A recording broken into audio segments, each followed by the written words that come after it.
పుల్లారావు గారు, నేను చెప్పిన దాంట్లో ఏమైనా రాంగ్ ఉన్నాయా, రైట్ ఉన్నాయా? చాలా చక్కగా చెప్పారు. కానీ ఇంకా మీరు కామెడీగా చెప్తే బాగుండు, ప్రజలు నవ్వుకుందరు. వాళ్ళు భారతనాట్యం అంత కామెడీ చేయడం బాగుండదు కదా. మీరు కావాలంటే చేయండి. చెప్తున్నాను, అది చెప్తే ప్రజలు నవ్వుతారు. కానీ ఒక చిన్న మీరు కొద్దిగా ఒక పొరపాటును ఓవర్ సైట్ ఒకటి జరిగింది. First of all Nitish Kumar గారు వెళ్ళిపోతే ఆ 12 మంది ఎంపీలు వెళ్ళరు, ఆయన ఒక్కడే భారతనాట్యం చేస్తే వెళ్ళిపోతాడు. అంతే అంతే. వాళ్ళందరూ బీజేపీ నరేంద్ర మోడీ ఆ నియోజకవర్గాలకి అయితే గెలిపించుకుని వచ్చారు. మళ్ళీ ఆయన వెళ్ళిపోయాడు అనుకో, మళ్ళీ లాలు దగ్గరికి వెళ్ళాలి కదా, ఎనిమిది దగ్గరికి వెళ్ళాలి, వాళ్ళకి టికెట్ అది ఆలేదు.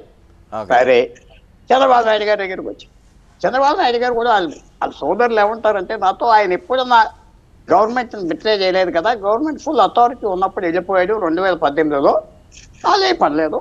అది కాకుండా మొన్న ఎలక్షన్ చంద్రబాబు నాయుడు గారు ఒక్కరే గెలవలేదు కదా, ఒక్కరే గెలిచారా? పవన్ కళ్యాణ్ బలంతో గెలిచాడు, బీజేపీ బలం గెలిచారు. ఆయనే అన్నాడు ఆ మాట, నేను అలయన్స్లో పోటీ చేసి వచ్చాను, అలయన్స్లోనే ఉంటాను అన్నాడు. ఒకవేళ ఒక పిక్చర్ తీసుకున్నాం, చంద్రబాబు నాయుడు గారు చేస్తారని నేనేం అంటలేదు. ఆయన అక్కడ వదిలేసి ఇక్కడికి వస్తే పవన్ కళ్యాణ్తో స్నేహం ఉంటుందా, బీజేపీతో స్నేహం ఉంటుందా? 5 సంవత్సరాలు ఆయన పార్టీ జగన్మోహన్ రెడ్డి గారితో విశేషమైన పోరాడేది కదా, అది ఆ రిలీఫ్ వచ్చింది కదా. ఇప్పుడు మళ్ళీ ఆయన వెళ్ళి నవ్వుతున్నారు కదా అక్కడ ఇక్కడ హ్యాపీగా. అవన్నీ వదులుకొని చేస్తాడా? చేయడు. ఆయనకి స్టేబుల్ గవర్నమెంట్ ఢిల్లీలో కావాలి. ఆయన అనుకున్న 5 సంవత్సరాలు చేయటాను, స్టేబుల్గా ఉంటే ఆయన పనులు చేసుకుంటాడు. ఆయనకి తెలిసిన లిమిటేషన్స్ ఏంటి? నరేంద్ర మోడీ దేవేగౌడ కాదు, ఇందర్ కుమార్ గుజరాల్ కాదు, పివి నరసింహారావు కాదు. కొంచెం ఆయనకి ఇచ్చి ఆ స్పేస్ ఇవ్వాలి. నరేంద్ర మోడీ కూడా అడ్జస్ట్. సో నేను ఆ డేంజర్ చూడటం లేదు. వాళ్ళు ఏదో చేస్తారు, సరే వాళ్ళు వెళ్ళిపోతారు. సరే, నేను మాత్రం నితీష్ కుమార్ వెళ్తే ఆయన ఒక్కడే వెళ్తాడు, 12 మంది వెళ్ళరు. కొన్ని ఒకళ్ళు ఎదురు వెళ్తే వెళ్తారు ఆయనతో. ఆ హోమ్ కాన్స్టిట్యువెన్సీ ఆయన బంధువు ఉన్నాడు ఒకడు, వాళ్ళు వెళ్తారు.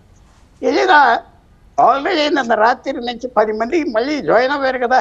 ఇండిపెండెన్స్, అకాలీదళ్, ఒక మెంబరు, బాదల్ వైఫ్, అందరూ ఆల్రెడీ దే హ్యావ్ సెట్టింగ్ 10 మంది.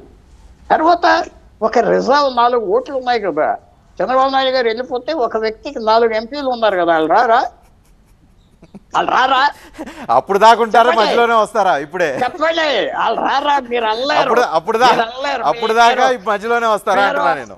మీరు మీ ఇంపార్షియాలిటీకి మీరు యాంకర్ గా ఫేర్ గా ఉండాలి. ఆ ప్రకాష్ రెడ్డి గారు అంటూ మన సిడబ్ల్యూసీ నేను అంటున్నా, ఉన్నారు కదా 4. ఈయన 16 వెళ్తే 4 వస్తారు. ఇంకా స్థలం మళ్ళీ ఏమవుతుంది? చేరు ఎవరో వాళ్ళు వచ్చేసి మా గవర్నమెంట్ స్పెషల్ హోదా ఇస్తాం. ఏంటి స్పెషల్ హోదా ఇచ్చేదానికి? చంద్రబాబు నాయుడు గారు ఆయన కెరీరు, ఆయన పాలిటిక్స్ అన్ని పాస్ చేసుకుని ఆయన ఒక సీజన్ మ్యాన్. ఆయన అన్న మాటలే నేను చెప్తున్నాను. నాకు చాలా అనుభవం ఉన్నది, చాలా ఉన్నది అన్నా కాబట్టి ఈ చేతి. తర్వాత మీరు వచ్చిన పాయింట్, లాస్ట్ పాయింట్, ఏమి కొత్త విషయాలు ఏమి తీసుకురారు డిసెంబర్ వరకు. ఎందుకంటే మహారాష్ట్ర, హర్యానా, జార్ఖండ్ ఈ 3 రాష్ట్రాలు ఎలక్షన్ అవే వరకు ఏ మాత్రం మూవ్మెంట్ ఉండదు. నిర్ణయాలు ఏమి ఉండమంటారు? నోట్లు రద్దు అంటున్నారు, 500 రూపాయలు నోటు రద్దు అంటున్నారు, ఈ లోపల ముస్లిం రిజర్వేషన్లు రద్దు అంటున్నారు. ఏమీ ఉండవు. మనం చూడబోయేది ఏంటంటే ఒక చిరునవ్వుతో నరేంద్ర మోడీ గారు మొహం చూస్తాం. డిసెంబర్ 31 వరకు ఆ సీరియస్ పోజ్ ఉండదు, చక్కగా ఉంటాడు, హ్యాపీగా ఉంటాడు.